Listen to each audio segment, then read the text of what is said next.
Hi everyone, my name is Chris Chang, and today I'll be doing my project on the Philippines, a country rich with culture and rich with history. So what is the Philippines? It's a sovereign island country that sits in the southeast region of Asia, close to Thailand, Vietnam, Malaysia, and the like. It's situated close to the equator and also in a region called the Pacific Ring of Fire.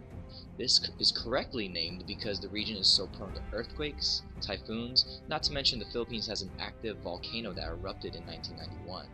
However, even with these natural disasters that so easily threaten the southeastern paradise, the country is abundant in its natural resources and minerals with the second largest untapped gold reserves and even copper reserves. The capital of the Philippines is Manila. It has a population of 1.7 million people. It, however, is not the most populous city. That title is given to Quezon City, with a population of 2.7 million. The entire of the population of the Philippines, however, is 98 million, allowing it to be named the 12th most populated country in the world.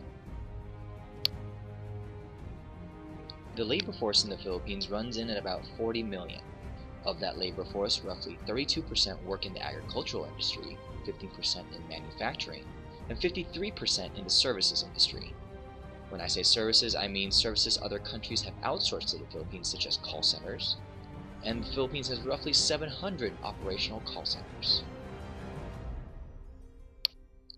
When analyzing the GDP equation for the Philippines, we see that their GDP runs in at about 272 billion. This has been growing at a rate of 7% from the previous year. The Philippines' primary exports include semiconductors and electronic product assembly services, transport equipment, garments, copper, petroleum products, and even fruits. A good thing to take note of would be the transportation infrastructure within the Philippines. The transportation infrastructure is definitely underdeveloped due to the government's underinvestment in the infrastructure. Another aspect to take note of is the high degree of education a person in the Philippines receives. The literacy rate is at a staggering 95%, and the educational spending is about 2.5% of GDP. So what are some of the factors to consider when contemplating outsourcing to the Philippines? One thing to note is a significantly lower cost of labor and operational cost. Even with a highly skilled labor force proficient in higher degrees of mathematics, and even proficient in American verbiage and idioms. Another factor worth noting is the level of corruption prevalent within the Philippines.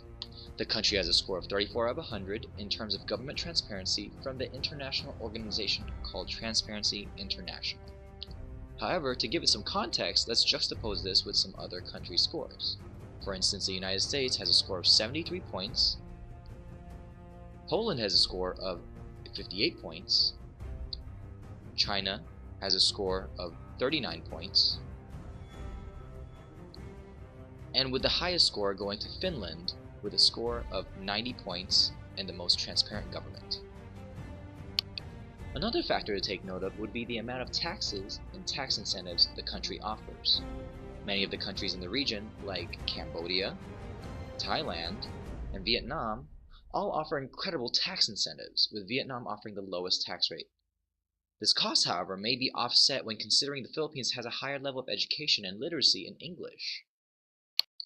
And the last thing to consider would be the ability of the Philippine government to respect and enforce intellectual property rights in the Philippines, since many companies may bring in trade secrets. It bodes well that the United States Trade Representative removed the Philippines from its Special 301 Priority Watch List in 2006, reflecting improvement in its enforcement of intellectual property rights protection. With that, I'd like to thank you for watching this video, and give me an A.